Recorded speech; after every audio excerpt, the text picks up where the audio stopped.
Well, just before we came on air, I spoke to the Guardian columnist who helped publish the leaked documents. I asked Glenn Greenwald if the story had given rise to the kind of debate he'd hoped for. You've seen over the past 7 to 10 days more open debate about surveillance policy in the United States than we've had in the last 12 years since the so-called war on terror began. You have members of Congress who feel betrayed by things that have been said to them that turned out not to be true. You have other members of Congress proposing laws that would restrict or limit what the NSA can do and how it spies on people, or offer more oversight and limits on the things they can do. So I think that certainly the kinds of debates that we hope to trigger are starting to emerge. I want to ask you about an opinion poll that was released today that shows in the last month or so President Obama's likability rating, trustworthiness, has dipped sharply, and particularly, it seems, among younger people. And I'm wondering whether you have a view on whether this whole business of listening into calls or collecting metadata or the internet resonates more with younger people than it does with perhaps older people.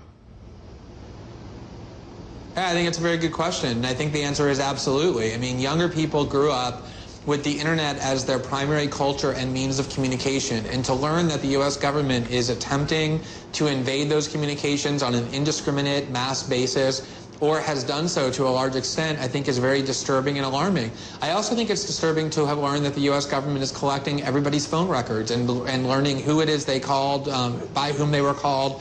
It's really the revelations that depict a picture of the United States government engaged in massive surveillance, including on the internet, which is supposed to be a place where we could behave in an unobstructed and free way and do so with anonymity. And I think you're right that younger people particularly value the internet for the promise that it brings and are disturbed by these revelations more than anybody. The U.S. intelligence agencies would argue that they checked the metadata of only 300 telephone accounts in 2012. And I have a question in relation to Edward Snowden. He says he was disappointed by the Obama. There are young people who seem to be disappointed by the Obama campaign of 2008, promising more transparency. And I'm wondering just how much of this is political as well as about freedom as such. I don't think it's political. I asked him the question, when did you start thinking for the first time about leaking information? And he said that it was when he was stationed at the CIA in Geneva, Switzerland from 2007 to 2009, and he started seeing things that disillusioned him greatly about what his country is doing in the world, what his government is like.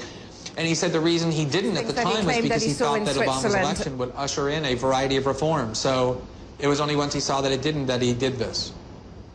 Right, okay, but I mean, I've read some of those transcripts too, and some of it doesn't seem what one might expect out of the ordinary in a sort of typical post or indeed a Cold War scenario. I suppose my final question to you is, where is this going in terms of revelations? Can we expect more? Yeah, there are definitely a lot more revelations to come. There's going to be a lot more transparency brought to the NSA and what they're doing both in the United States and around the world. You believe that this is really going to change how America and other countries behave? Of course. I mean, why would I not believe that? We see all kinds of examples of populations around the world changing how their governments behave. That's what journalism is about, is informing people so that they can make decisions to pressure their government to do things differently.